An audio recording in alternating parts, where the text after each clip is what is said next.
نبی کریم صلی اللہ علیہ وسلم کو اللہ تبارک و تعالیٰ نے بے شمار لاتعداد معجزات عطا فرمائے۔ حضور کو اللہ تبارک و تعالیٰ نے بے شمار کمالات سے نوازا۔ حضرت عبداللہ بن رواحہ رضی اللہ تعالیٰ عنہ فرمایا کرتے تھے کہ حضور صلی اللہ علیہ وسلم کوئی معجزہ بھی نہ دکھاتے تو حضور علیہ السلام کا چہرہ ہی ایسا تھا کہ لوگوں نے دیکھتے جانا تھا اور کلمہ پڑھتے جانا۔ نبی پاک صلی اللہ علیہ وسلم کو اللہ نے بڑے کمالات دیے۔ کچھ لوگ ایسے تھے جو سارے کمالات دیکھ کر بھی مطمئن نہیں ہوئے، نہیں کلمہ پڑھا انہوں نے۔ یہ ایک فکری پہلو ہے، اس پر ضرور غور فرمائیں۔ جب جنگ ہوتی ہے ذاتی مفادات کی، اور جب انسان کو یہ غلط فہمی سما جاتی ہے کہ مجھے بھی کچھ پتا ہے، مجھے بھی کچھ آتا ہے، اور جب اس کا یہ ذہن بن جاتا ہے کہ میں نے ہر چیز کو پہلے اپنی چھوٹی سی عقل کے دائرے میں رکھ کے اچھی طرح سے پرکھنا ہے، اگر میری عقل پر چیز پوری آئے گی تو قبول کروں گا، ورنہ قبول نہیں کروں گا۔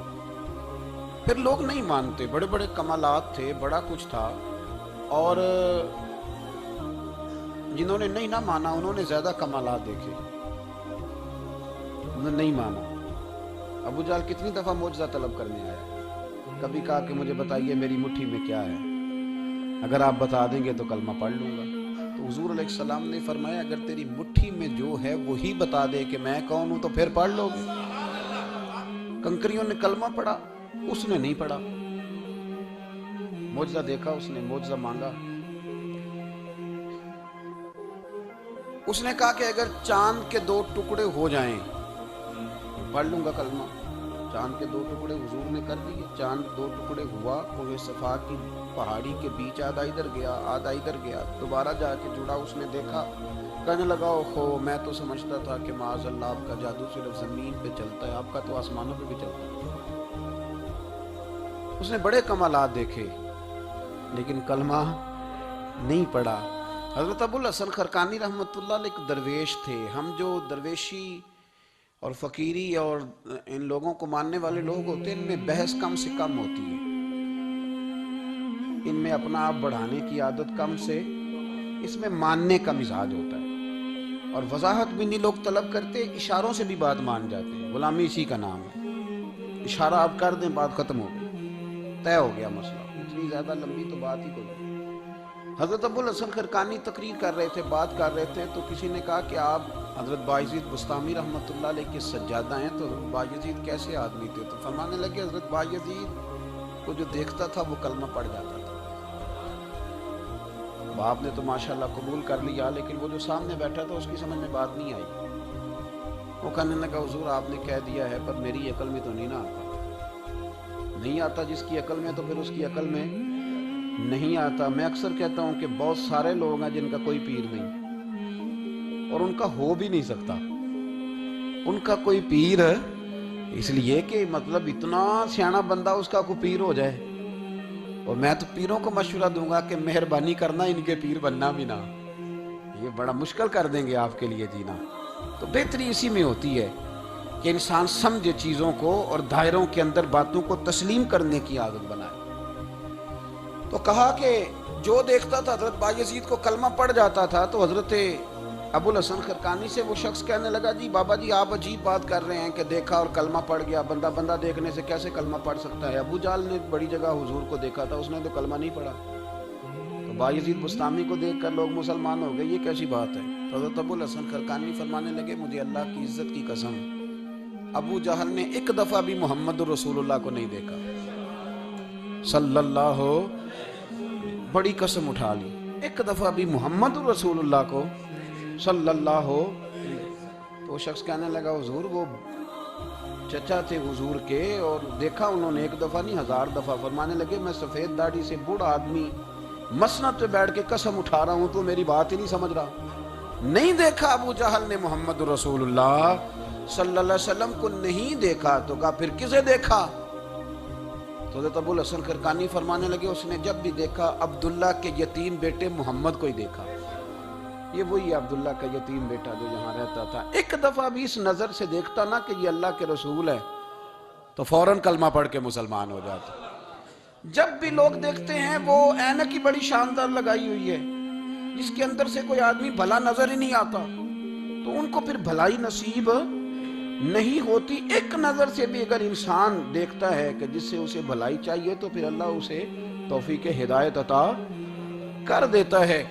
حضرت ابوبکر صدیق کا کمال یہ ہے کہ میرے نبی کریم علیہ السلام نے نا ان کی شان ایک الگ انداز میں بیان فرمائی، الگ انداز میں۔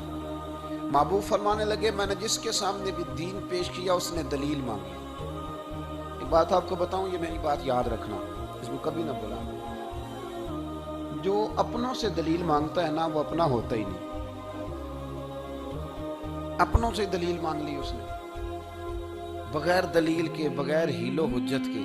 یہ ایک بات ہے، میں اس کو سمجھاؤں گا نہیں، نہ کھولوں گا، بس کہہ کے گزر جاؤں گا۔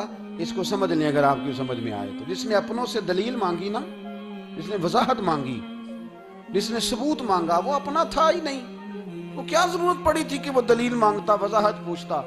حضرت نجم الدین کبریٰ رحمت اللہ علیہ کے مرید تھے حضرت امام فخر الدین رازی، اتنے بڑے امام ہو کے ایک فقیر کے غلام تھے۔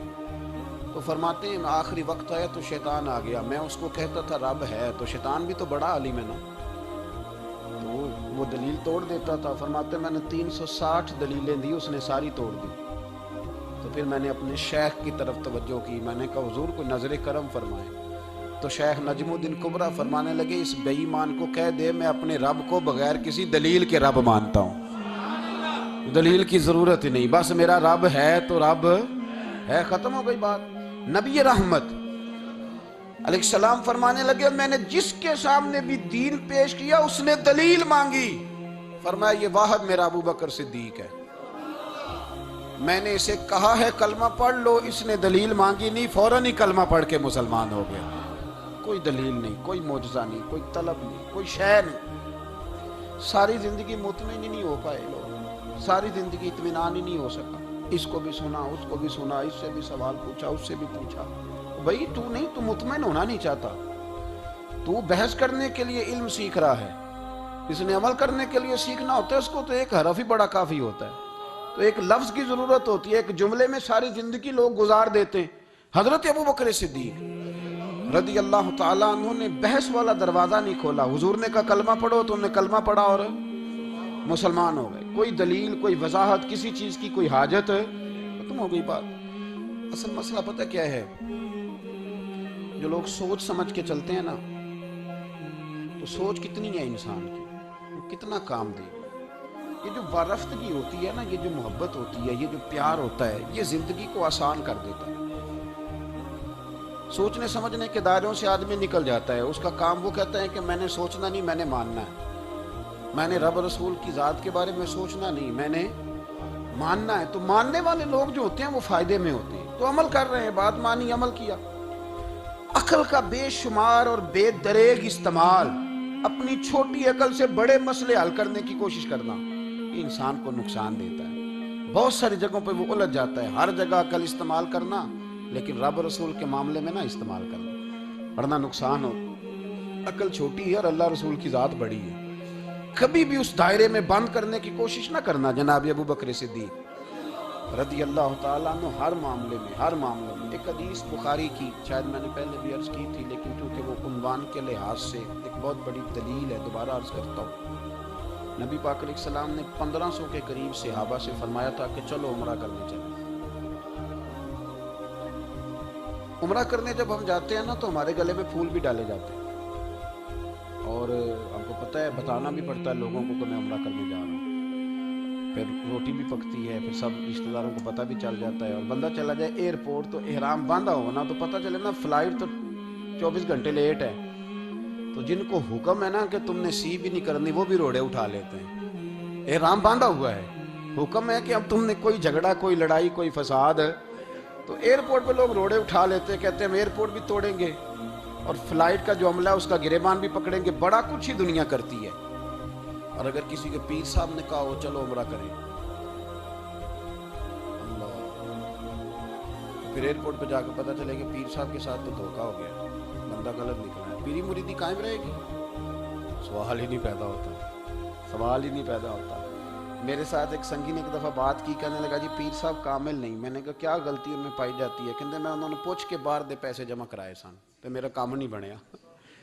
میں کہ تو پیر پڑھ لیا، تیرے تو کوئی نجومی پڑھنا چاہیے سی، وہ نجومی ہونا چاہیے تھا تیرے لیے، تاکہ وہ اچھی طرح غور کرتا ہے۔ جی آپ کو پتہ ہے نا اہل سنت میں کتابیں بھی نکلتی ہیں، کئی لوگ کہتے ہیں جی کوئی کتاب کٹ کے دسو، میں کہ انہوں کسی لکھی نہیں تو کٹیے کی تو کون سی کتاب ہے جو آپ کہہ رہے ہیں نکالیں اور ذرا بتائیں کہ فلانا کام میرے لیے ٹھیک رہے گا کہ نہیں۔ ایک استخارہ ہے دین میں، اور استخارے کا بھی بابت معاملہ یہ ہے کہ آپ نے استخارہ کر لیا، اس کے بعد بھی آپ حتمی فیصلہ نہیں کریں گے۔ بزرگ کہتے ہیں کہ استخارہ کر کے بھی یہ کہو کہ جی میری سمجھ میں یہ آیا ہے، باقی حقیقتوں کا علم اللہ جانے، اللہ کا رسول جانے صلی اللہ علیہ وسلم، حقیقتوں وہی جانتے۔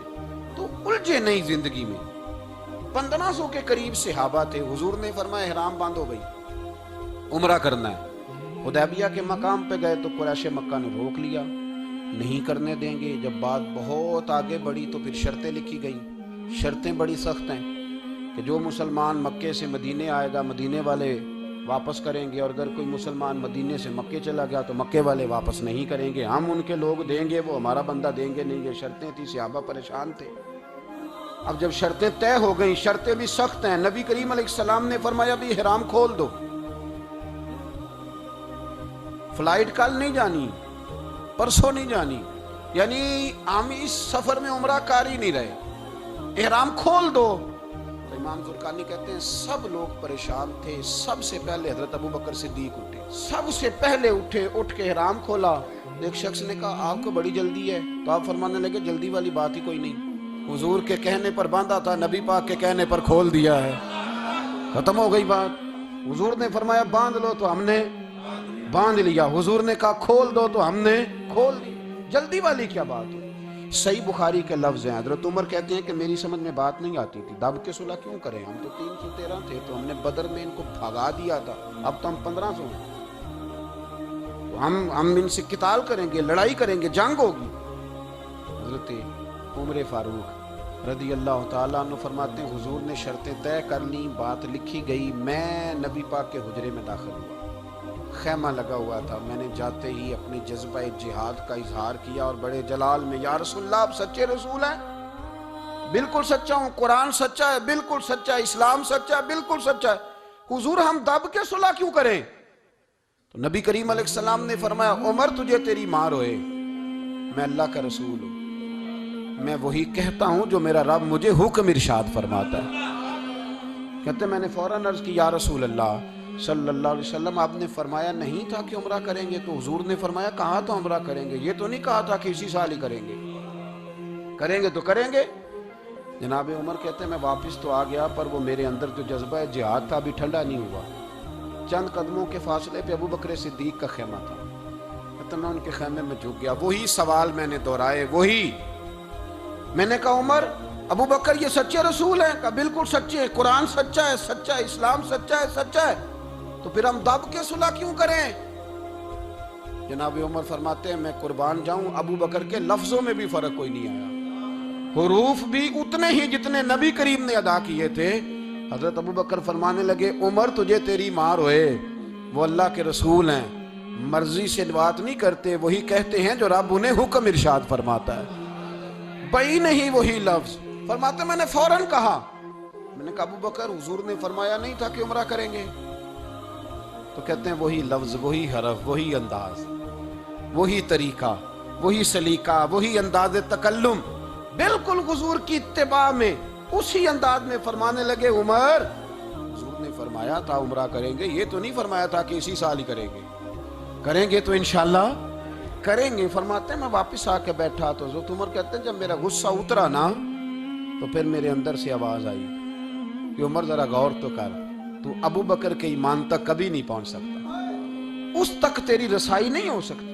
میرے بھائی اتنی بحثیں ہیں ہمارے زمانے میں، اتنا الجھاؤ ہے، اتنا الجھاؤ ہے، یعنی ہر بندہ رائے کا اظہار کرنا ضروری سمجھتا ہے، ہر بندہ کہتا ہے جی میرے خیال میں، ہر بندہ کہتا ہے جی میرا ذہن یہ ہے، بلکہ کچھ تو کہتے ہیں میں اندر کی خبر نہ دوں آپ کو، یعنی اب پتہ نہیں اس کے پاس اندر کی خبریں کیسے آئی ہیں، وہ سمجھ میں نہیں آتی بات۔ کچھ لوگ کہتے ہیں 35-40 سال ہو گئے جی علماء کو سن رہا ہوں. میں کہتا ہوں کہ میرا تو خیال ہے کہ 35 دن بھی بندہ کسی کو سن لے تو سیانا ہوگا. 35 سال سے اگر آپ کی سمجھ میں نہیں آئے تو پھر زمین ہی بنجر ہے. پھر مہربانی کریں یہ ٹائلیں کھیڑ کے نا تو نیچے سے کچی زمین نکالیں تاکہ کوئی بات سمجھ میں آئے. اگر 40 سال ہو گئے 40 سال. میں ایک اجتماع میں حاضر تھا, ابھی بھی میں عرض کر رہا تھا, تو وہ صاحب مجھے کہنے لگے کہ حضرت صاحب میں نے نا فلاں عالم کو بھی بلایا, فلاں کو بھی بلایا, فلاں کو بھی بلایا, فلاں کو بھی بلایا, اب آپ کو بلایا ہے. تو اس طرح کر کے میرے ساتھ رویے ہیں, بڑا الحمدللہ پیار ہے. تو میں نے ان سے پوچھا آپ نماز پڑھتے ہیں؟ انہوں نے کہا نہیں.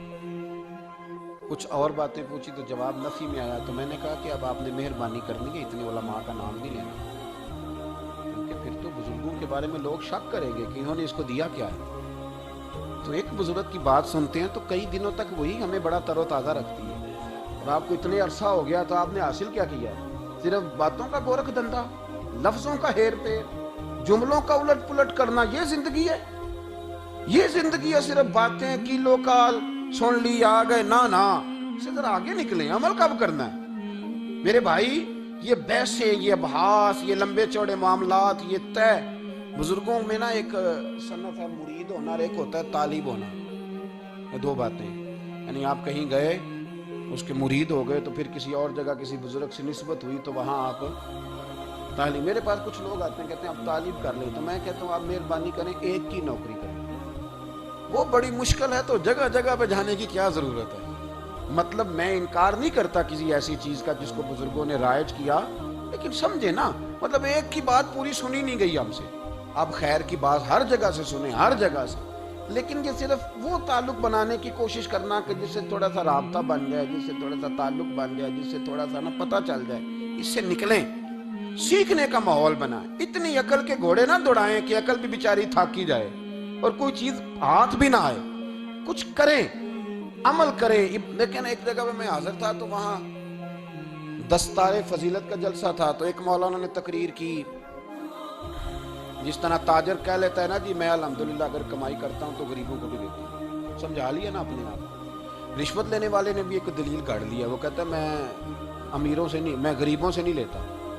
تو امیروں کا حساب لینے کی ڈیوٹی اللہ نے آپ کی لگائی ہے کہ آپ حساب کریں امیروں کا کہ وہ کیا کر رہے ہیں. یہ ہم نے نا یہ دلیلیں گاڑ لی ہے, یہ ہم نے دلیل گھاڑ لی ہے کہ وہی اپنے آپ کو مطمئن کرنے کے.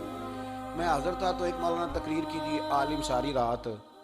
یہ صرف علماء کی بات نہیں, ہر طبقے نے اپنے بارے میں اس طرح کی چیزیں یاد کر لی ہیں, ہم نے رٹ لی ہیں. جیسے خامد نے یاد کر لیا ہے کہ کسی غیر کے لیے سجدہ جائز ہوتا تو اللہ عورت کو حکم دیتا, نبی پاک حکم دیتے کہ وہ خامد کو سجدہ کرے.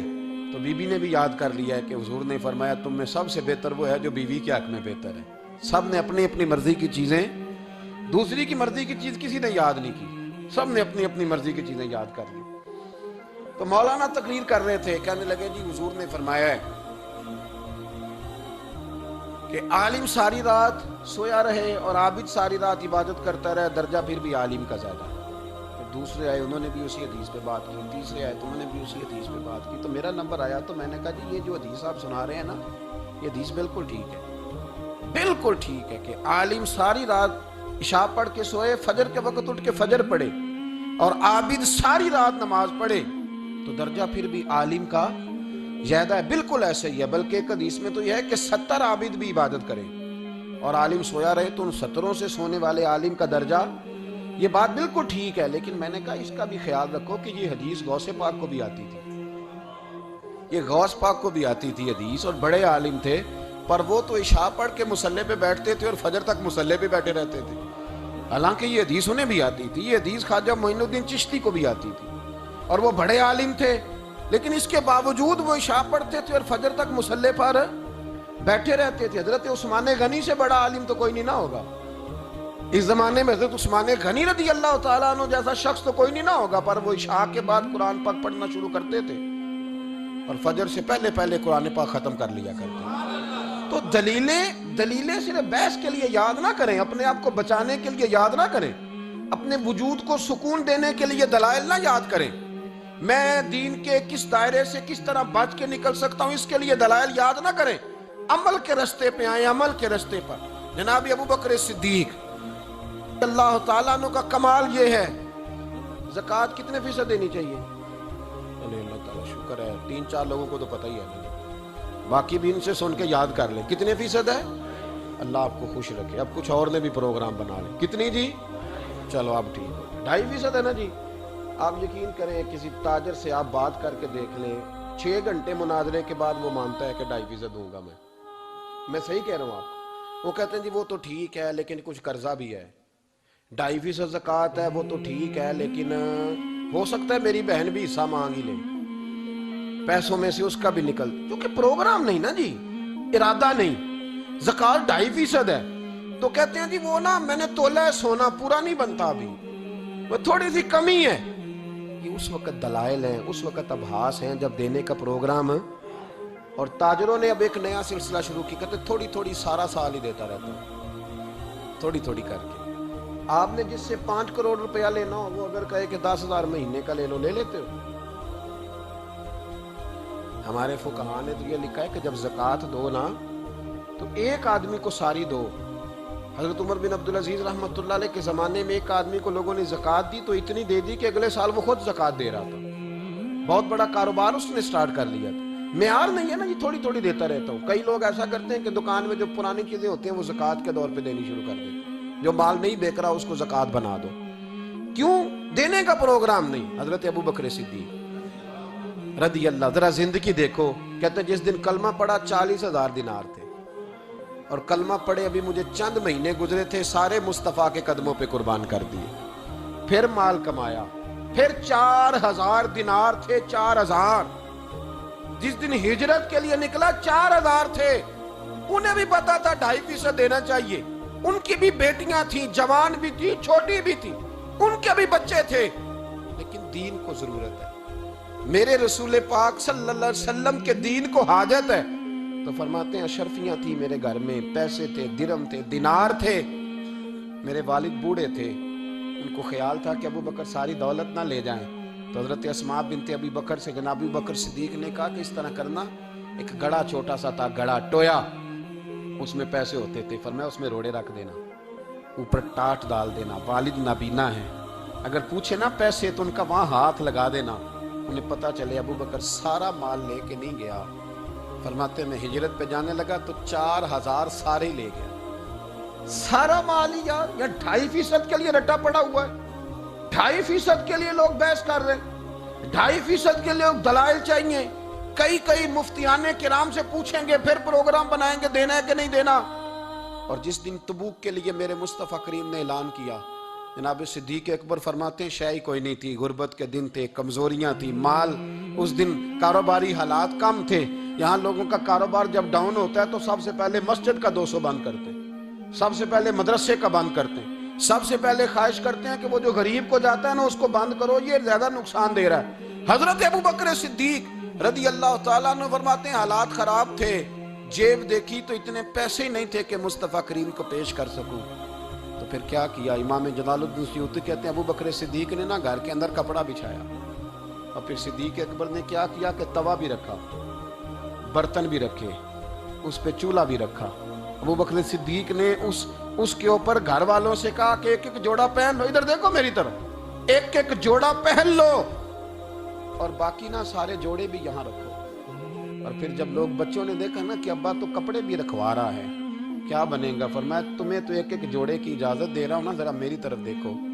خود اندر گئے تو ٹاٹ کا لباس پہن کے کپڑے بھی اتار کے رکھ دیے، کپڑے بھی اتار کے زمین اسی میں رکھے، سارا کچھ باندھا، لباس ٹاٹ کا، تن تندور تے ہڈاں دا بالن، تے اسی ہاواں نال تپایا، کپ کپ مکیاں پیڑے کیتے، اتوں عشق پلے تھل لایا، تن دا سالن من دی ہانڈی، لون صبر دا پایا، غلام فریدا وے میں ساری تیری، تینوں وجہ یقین نہیں آیا؟ ہر چیز لپیٹ کے نا تو نبی کریم کی بارگاہ میں لے گئے، ہر چیز۔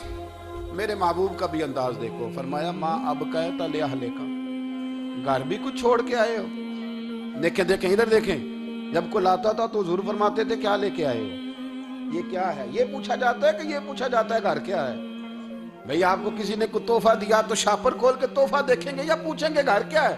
لیکن میرے رسول پاک کے لفظ دیکھیں، فرمایا ما ابقیت لأہلہ کا، ابو بکر سجنا گھر کیا چھوڑ کے آئے ہو؟ تو رو پڑے، کہنے لگے یا رسول اللہ میں کوئی غریب تو نہیں، میں بڑا مالدار۔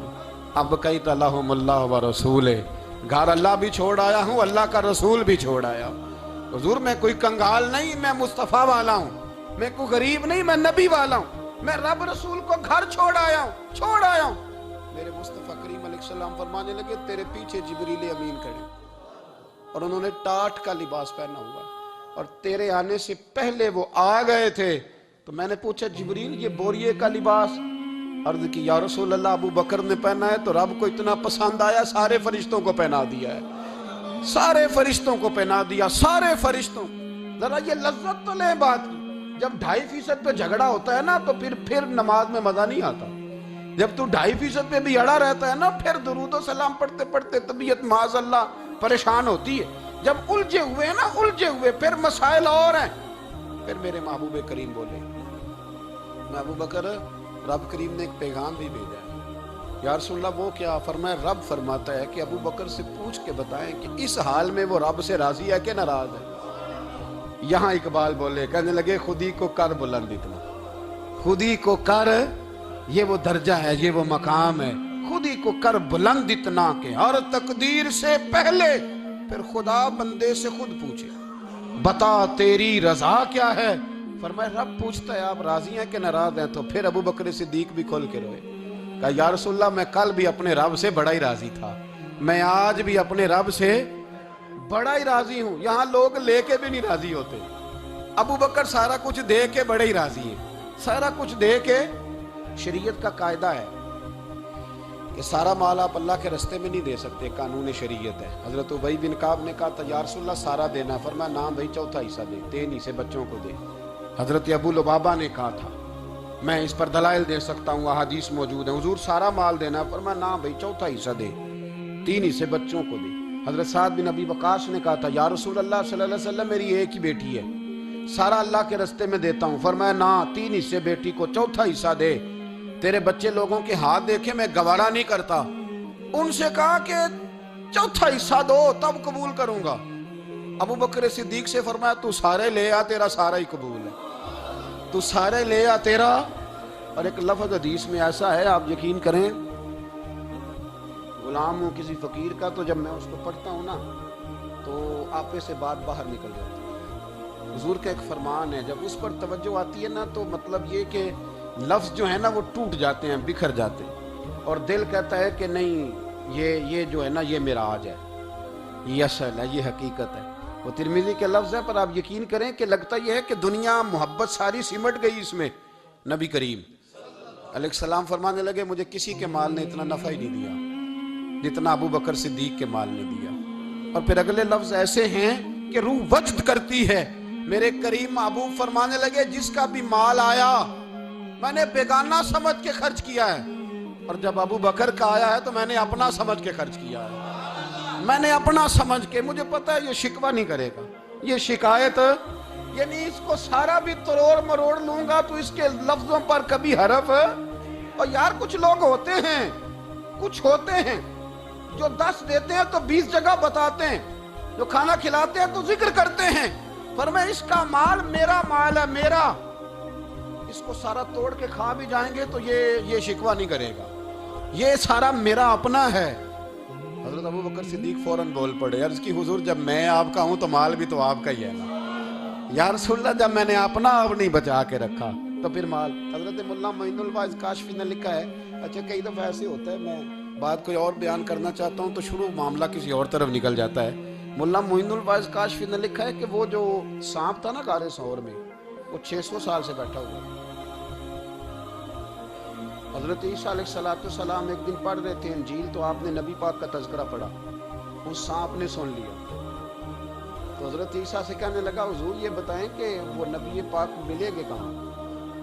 تو حضرت عیسیٰ فرمانے لگے کہ مکے میں آئیں گے اور مدینے میں رہیں گے۔ تو کہا ملاقات کیسے ہو سکتی ہے؟ فرمایا چلا جا مکے۔ تو وہ سانپ 600 سال غار ثور میں، اس نے 70 جگہ پہ سوراخ کیے۔ کتنے سال بیٹھا رہا؟ بول کے بتائیے۔ آپ 6 گھنٹے بیٹھ کے دکھائیں، سوال ہی نہیں پیدا ہوتا. ہم بڑے کمزور ہو گئے، ہمارے لیے معاملہ بڑا اور طرح کا ہے. ہماری مرضی کا کوئی بات کرے تو ہم اس سے راضی ہیں. انتظار کرنا اور یہ سارے کام کرنا یہ تو بڑا مشکل معاملہ ہے. یہ تو بڑی عجیب سی کیفیت ہے. میرے استاد رحمۃ اللہ تعالیٰ علیہ 2015 میں کراچی تشریف لائے. میں اپنے ایک سنگی کو لے کے پہنچ گیا. چھوٹا موٹا مولوی میں بھی ہوں. صبح میں 7 بجے کے 8 بجے ہم وہاں پہنچ گئے. حضرت آرام فرما رہے تھے. نمازیں انہوں نے اندر ادا فرمائی ساری. ظہر بھی ہوئی، پھر عصر بھی ہوئی، پھر مغرب بھی ہوئی، پھر عشاء بھی ہوئی. عشاء کے بعد وہ سنگی ہم سے کہنے لگے کہ آپ کتنا انتظار کریں گے؟ تو میں نے کہا کہ انتظار تو کرتا ہے بڑا آدمی، بڑے لوگ انتظار کرتے ہیں، تو چھوٹے لوگ تو اطاعت کرتے ہیں. ہم چھوٹے ہیں تو ان کی مہربانی ہے. اگر زیارت ہو جائے تو تب بھی ٹھیک ہے. اگر وہ کہیں نہیں ملنا، میرے سنگی ساتھ موجود تھے، صبح سے گئے، عشاء کے بعد کا وقت آیا، نہیں انہوں نے ملنا تو پھر بھی ٹھیک ہے. وہ آس بولے تھے وہ مہربانی، نہیں تو اساں تے لاڑ ہی لڑاؤنے نے. اس کی مہربانی ہے، اگر بات ہو جائے تو ٹھیک ہے، ورنہ کوئی معاملہ نہیں. تو عشاء کی نماز کے بعد انہوں نے ہمیں یہ کہا کہ پیغام آیا کہ محفل میں جہاں حضرت جا رہے ہیں وہیں ملاقات ہوگی. ہم نے کہا یہ بھی بڑی نعمت ہے. جلوہ دیکھنا بھی بہت بڑی سعادت ہے، اس لیے کہ ہمیں پتہ ہے کہ وہ کیفیت کیا ہے، رنگ کیا ہے، ان کا انداز کیا ہے. پیچھے جا کے بیٹھ گئے تو پھر ان کا حکم آیا کہ اس کو ذرا آگے آئے. جب میں اسٹیج پہ گیا تو فرمانے لگے مجھے سویرے ہی پتا تھا آپ آ گئے. کوئی عرض نہیں، اتنا کوئی انتظار تو بندہ کر ہی لیتا ہے. اب یقین کریں وہ دن کی جو لذت ہے نا وہ آج تک گئی نہیں طبیعت سے، وہ سرور گیا نہیں. کبھی کبھی سوچتا ہوں کہ اس سے ڈبل بھی انتظار کبھی ہو جائے، پر ایک دفعہ زیارت پھر نصیب ہو. کبھی کبھی یہ سوچتا ہوں 600 سال وہ سام بیٹھا رہا، 600 سال 600 سال اور 70 اس نے سوراخ کیے غار ثور، لیکن وہ بھی عاشق تھا نا. اور یہاں معاملہ یہ تھا کہ ابوبکر صدیق دعا مانگ کے گئے تھے کہ میں نے کسی کو موقع نہیں دینا، ایک میں ہوں گا دوسرا میرا یار ہوگا. وہ غار ثور کی تو لذت یہ والی تھی، ایک میں ایک میرے محبوب. اس نے 70 سوراخ کیے ہوئے تھے. جناب ابوبکر صدیق نے کہا حضور آپ ٹھہریں، میں ذرا بھی آیا صفائی کر کے. تو نبی کریم علیہ السلام رکے تو حضرت ابوبکر صدیق نے کہیں پگڑی پھاڑ کے رکھی، کہیں چادر پھاڑ کے رکھی. اتنے سوراخ بند کیے تو جو ایک رہ گیا وہاں ایڑی رکھ دی. تو اب وہ سام بھی شکوہ کرنے لگا کہ یار تو بھی کوئی نرالا ہی عاشق ہے کہ میں نے تو کسر ہی کوئی نہیں چھوڑی تھی، 70 سوراخ کیے تھے اور تو نے بھی کمال ہی کر دی ہے، یہ سارے ہی بند کر دیے، جو بچ گیا اس پہ ایڑی رکھ دی. اس نے پتہ نہیں کتنے ڈنگ مارے. سام کا جب ڈنگ لگتا ہے تو وجود میں بہت زیادہ گرمی پیدا ہوتی ہے. گرمی حضرت ابوبکر صدیق کے بارے میں ہمارے شارحین نے لکھا روئے نہیں، وجود اتنا گرم ہوا کہ آنسو ٹپک پڑے. نبی کریم صلی اللہ علیہ وسلم نے فرمایا ہٹا نا ذرا پیر. پھر انہوں نے ہٹایا تو میرے مصطفیٰ میں لعاب دہن لگایا. مولانا معین الواعظ کاشفی رحمۃ اللہ علیہ فرماتے ہیں کہ جب انہوں نے قدم ہٹایا نا تو پھر وہ سانپ باہر نکلا، اپنا سر نکالا اور کھڑا ہو کے حضور کا دیدار کرنے لگا. تو نبی کریم نے فرمایا تیرا کام ہو گیا، اب تو جا، مجھے اور ابو بکر کو رہنے دے. وہ نکل گیا. یہ کیفیات ہے، یہ محبت ہے، یہ وارفتگی ہے، یہ سوز ہے، یہ درد ہے. یارو یہ میں کہا کرتا ہوں کہ یہ چیز جینے کا بھی مزہ دیتی ہے، مرنے کا بھی مزہ آتا ہے. مرنے کا بھی مزہ، سرور آتا ہے انسان اس میں جب یہ کیفیات شامل ہوتی ہے نا. رنگ اور ہوتا ہے، درد اور ہوتا ہے، ذائقہ اور ہوتا ہے، کیفیت اور ہوتی ہے. پھر کوئی شوق نہیں رہتا اعلیٰ کپڑوں کا، بڑی گاڑی کا، لمبے چوڑے معاملات کا. پھر تو انسان ڈھونڈتا پھرتا ہے کوئی مجھے محبوب کی بات سنائے، کوئی اس کی شان میں کوئی شعر سنائے، کوئی اس کا ذکر سنائے، کوئی مل جائے نا کبھی کہ میرے تار چھیڑ دے، کوئی ملے، کوئی بات کرے، کوئی ذکر کرے. پھر انسان ڈھونڈتا پھرتا ہے ان لفظوں کو، ان لوگوں کو جو پکڑ کے دروازہ رسول صلی اللہ علیہ وسلم کی بارگاہ تک لے جائیں. بڑا پیار کیا میرے قریب محبوب. حضرت علی المرتضیٰ شیر خدا فرماتے میٹنگ بیٹھی تھی بدر والے دن، ہم بات کر رہے تھے خطرہ کہاں ہے، دلیر دلیر لوگوں کی ڈیوٹی کہاں لگائی جائے.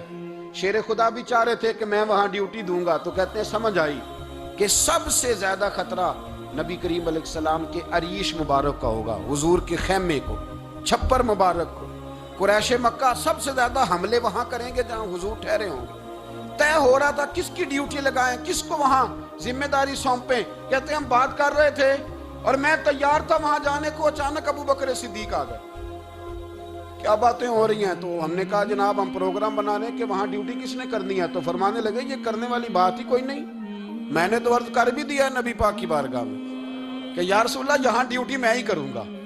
تو حضرت ابو دردہ رضی اللہ تعالیٰ عنہ عرض کرنے لگے حضرت ابو بکر صدیق سے کہ حضور آپ کے ساتھ کون ڈیوٹی کرے گا؟ فرمانے لگے کسی کی بھی ضرورت نہیں، کوئی ماں نے لال جنا ہی نہیں، کوئی جنا ہی نہیں ماں نے لال جو ابو بکر کے ہوتے ہوئے نبی پاک تک پہنچ جائے، کسی کی جرت ہی نہیں، میں اکیلا کافی ہوں مصطفیٰ کریم کے خیمے کا پہرا دینے کے لیے۔ یہ اعزاز، یہ شان، یہ لطافت، اور میرے نبی کریم علیہ السلام نے بھی پھر حضرت ابو بکر کو چاہا تو کمال ہی کر دیا، چاہا تو کمال ہی کر دی، کمال ہو گئی۔ حضرت ابو دردہ کہتے ایک دن حضور علیہ السلام نے مجھے فرمایا ابو دردہ یہ تو نے آج کیا کیا؟ حضور کیا ہوا؟ فرمایا آج تو گلی میں چل رہا تھا اور ابو بکر صدیق کے آگے آگے چل رہا تھا، گلی میں ابو بکر کے آگے آگے چل رہا تھا۔ یا رسول اللہ صلی اللہ علیہ وسلم کیا ہوا؟ فرمایا نہ کسی پہ سورج طلوع ہوا نہ غروب ہوا جو میرے ابو بکر سے افضل ہو، خبردار اس کے آگے نہیں چلنا، ابو بکر صدیق کو کمر نہ ہونا چاہیے۔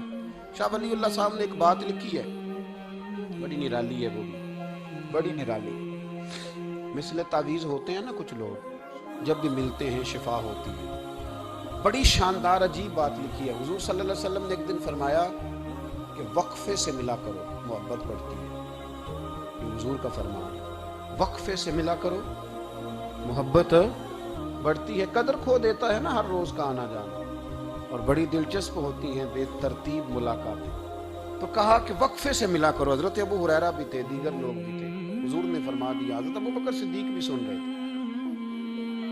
زور کی نماز پڑھی گھر چلے گئے، عصر پڑھی تو گھر چلے گئے، مغرب پڑھی تو گھر چلے گئے۔ حضرت انس بن مالک رضی اللہ تعالیٰ عنہ کہتے ہیں 3 دفعہ حضور نے پوچھا ابو بکر نہیں آئے؟ ابو بکر نہیں آئے؟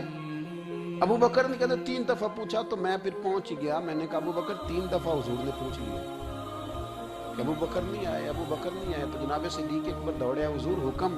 فرمایا کہاں تھے صبح سے؟ عرض کی یا رسول اللہ آپ نے تو فرمایا تھا وقفے سے ملا کرو محبت بڑھتی ہے۔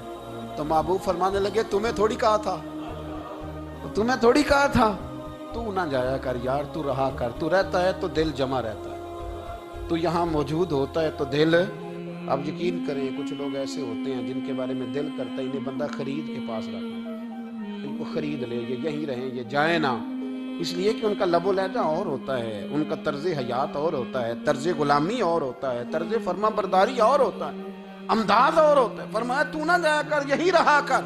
اور میرے محبوب نے فرمایا ابو بکر تو صرف میرا غار میں ہی ساتھی نہیں، قیامت میں جب میں حوض کوثر تقسیم کروں گا تب بھی تو میرے پاس ہی بیٹھا ہوگا، قیامت کے دن حوض کوثر کی تقسیم میں بھی تو میرے ساتھ ہی ہوگا، میرے نبی کریم علیہ السلام۔ اور ایک بات اور سن لے جاتے جاتے، کچھ لوگ ساتھ بڑا رہتے ہیں پر بات کم کم مانتے ہیں، کہتے ہیں میں جھاڑو جو دیتا ہوں آستانے، مجھے وظیفہ پڑھنے کی کیا ضرورت ہے، میں وہاں ہر وقت حاضر جو رہتا ہوں، مجھے کیا ضرورت ہے شجرہ پڑھنے کی، مجھے کیا ضرورت ہے ان کی بات سننے کی، میں وہاں رہتا جو اتنا ہی کافی ہے۔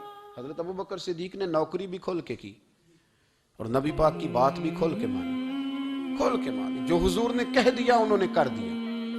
یہاں تو لوگ سوچتے ہیں نا، سمجھتے ہیں، غور کرتے ہیں، کہتے ہیں میں وہیں ہوتا ہوں، میرے پاس نسبت ہے، وہی کافی ہے۔ مجمع لگا ہے صحابہ کا، نبی پاک علیہ السلام نے فرمایا ابھی آج روزہ کس نے رکھا ہے؟ سب چپ کر گئے۔ حضور نے دوبارہ پوچھا تو جناب صدیق اکبر بولے، عرض کی حضور آپ حکم نہ دیتے تو میں نہ بتاتا، یہ اللہ نے آج مجھے توفیق عطا فرمائی۔ تو حضور علیہ السلام نے فرمایا آج جنازے میں کس نے شرکت کی؟ لوگ خاموش ہو گئے۔ تو حضور علیہ السلام نے دوبارہ پوچھا، عرض کی حضور آپ حکم نہ دیتے تو نہ بتاتا، یہ اللہ نے توفیق مجھے عطا فرمائی۔ فرمایا آج کس نے مسکین کو کھانا کھلایا ہے؟ عرض کی یا رسول اللہ صلی اللہ علیہ وسلم حکم نہ دیتے تو نہ بتاتا، یہ اللہ نے مجھے توفیق عطا فرمائی۔ فرمایا کس نے آج لوگوں کو دین کی دعوت دی، اسلام کی طرف بلایا، پیغام دیا، کون ہے؟ عرض کی حضور اگر آپ حکم نہ دیتے تو میں نہ بتاتا، یہ بھی خدمت اللہ نے مجھے عطا فرمائی ہے۔ تو نبی کریم علیہ السلام نے فرمایا ابو بکر سن، قیامت کے دن ایک دروازہ جنت میں ایسا ہوگا جہاں سے صرف روزے دار گزریں گے، ایک ایسا ہوگا جس سے صرف نمازی گزریں گے، ایک ایسا ہوگا جس سے صرف حاجی گزریں گے، ایک سے سخاوت کرنے والے گزریں گے۔ لیکن جب تو آئے گا نا تو جنت کے ہر دروازے سے آواز آئے گی کہ ادھر سے داخل ہو جا، ادھر سے ہر دروازے سے آواز آئے گی، اس لیے کہ مجموعی طور پر عمل کیا زندگی میں، مجموعی طور پر، اور اپنے لب و لہن اتنی نوکری کی حضرت صدیق اکبر نے، اتنی نوکری کی، کسی جگہ بھی کوئی دعویٰ نہیں۔ حضور نے بڑا فرمایا ہے کہ ابو بکر نے بڑی نیکیاں کی اسلام کے ساتھ، جناب صدیق اکبر کا کوئی دعویٰ نظر ہے؟ یہ وہ مزیدار شخص تھا جس نے کبھی حضور سے دعا کے لیے بھی نہیں کہا، دعا کی تکلیف بھی کبھی نہیں دی، گویا ہاتھ اٹھانے پڑیں گے، لفظ ادا کرنے پڑیں گے، یہ تکلیف بھی نہیں دی۔ علامہ یوسف نبہانی علیہ رحمہ نے لکھا ہے کہ ایک دن حضرت صدیق اکبر نے سیدہ عائشہ صدیقہ سے کہا جس دن حضور کا موڈ مبارک، طبیعت مبارک بڑی اچھی دیکھو نا تو میری بخشش کی دعا کرا دینا۔ سیدہ عائشہ صدیقہ سے کہا، کوئی لفظ نہیں ادا کیا۔ لوگوں کو لاتے، حضرت عثمان غنی نے ان کی تبلیغ پہ کلمہ پڑھا، حضرت طلحہ نے، حضرت زبیر نے، ان لوگوں کو لاتے اور لا کے نا انہیں آگے بٹھاتے، خود پیچھے بیٹھ جاتے، پیچھے۔ میرے بھائی دعا کے لیے بھی کبھی نہیں کہا۔ یہ وہ وفا ہے جس وفا کا دنیا میں کہیں بھی کوئی جواب موجود ہے۔ اپنے آپ کو مرتب کرے۔ ہم لوگ بڑی بے ترتیب زندگی گزارتے ہیں، بڑی بے ترتیب زندگی گزارتے ہیں۔ وہ ڈنگ ٹپاؤ پالیسی ہے کہ آج تھوڑا بہت کر لیں، اپنے آپ کو راضی کر لیں۔ جس طرح بچے کہتے ہیں کہ چلو آج کسی طریقے چھٹی کر لیں، نہ آج کا دن تو گزرے، کل سکول کا ٹائم آئے گا تو دیکھی جائے گی۔ اس طرح نہ کریں، مرتب کریں اپنے آپ میں ترتیب دیں۔ ساری زندگی سامنے والے کی اخلاقیات ٹھیک کرتے اگر گزر جائے تو اپنا معاملہ رہ جاتا ہے۔ اچھی سوچ، اچھا رویہ، وفاداری والی زندگی۔